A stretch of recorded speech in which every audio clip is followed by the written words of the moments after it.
All right, so I'm about to jump into a prospecting session right now. It's going to be live, quote unquote, but it's not going to be like live. It's not going to be on like YouTube live or anything like that. Um, but what I am going to do is record it and I'll put it up a little bit later so that you can see it. Cool thing about this is that when I do my live videos. It stays out there. I don't delete them. Normally, I just do it because afterwards, a couple days later on the weekend or something like that, I'll actually go through and watch it myself to see how I deliver the scripts and see if there's anything I can improve on. So really, it's more so for training for myself, but because they're out there, I tend to get some good questions from time to time from people that actually watch it, and maybe they're curious about how to develop and get leads for real estate through cold calling. And I'm glad my videos are ones that they find, and I hope that you find them valuable. I actually just got a really good question from a viewer of one of my absentee owner videos when I was cold calling absentee owners. And I'm actually going to jump back into calling expired and for sale by owners as well as my absentee owners.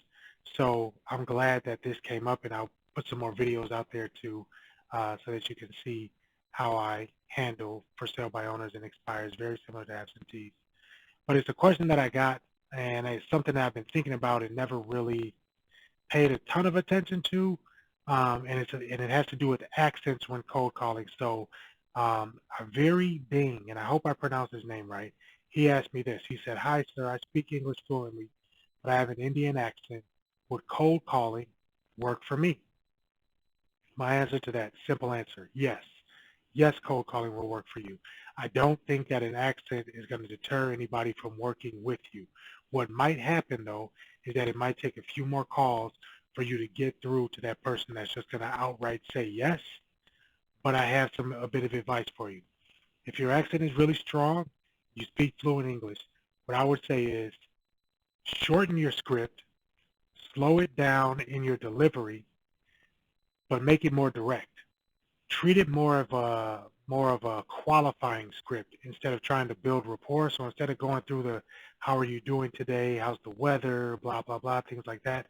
I don't typically do that on a cold call anyway because it just comes off as too salesy.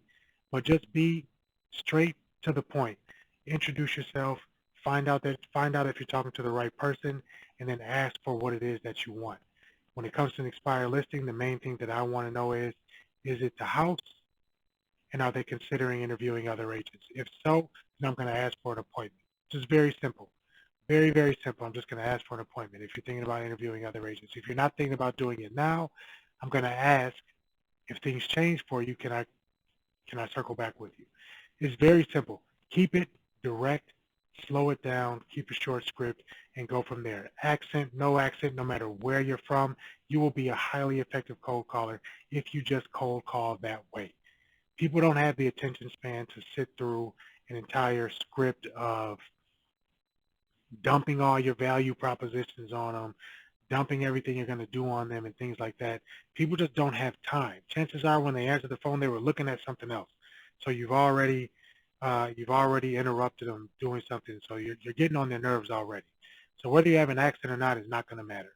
What you need to do is get to the point. You need to get the answers to your questions and find out if you can follow up. Those are my three goals for the call. You know what I mean? Find out who I'm speaking to, find out if they're going to interview an agent, and find out if I can set an appointment with them. Same thing on absentee. Find out if they're the owner. Find out if they're going to be selling within the next 12 months. Find out if I can keep in contact. Same thing with the for sale by owner. Am I talking to the right person? Verify that they're selling on their own. Ask them if anything changes. Will they ever interview an agent? That's my thing. Like I just asked just flat out. If they are interviewing other agents, I ask when's the best time for me to give them a call back. If they sell within that time, they sell within that time. Stuff happens. Sometimes they don't. Sometimes they'll have an agent that they're working with. Sometimes they won't. But you'll follow up, and you can do it that way. You can be more direct. You can slow it down. That's my advice to you. If you have an accent, do not let that discourage you. Get yourself a dialer. Get yourself some leads. Matter of fact, use the leads. Get the link, click the link in the description of this video, go get your leads and start calling. I'm telling you, no matter what, you'll be successful. Great question, though. Great question. Thank you. Thanks for watching, too.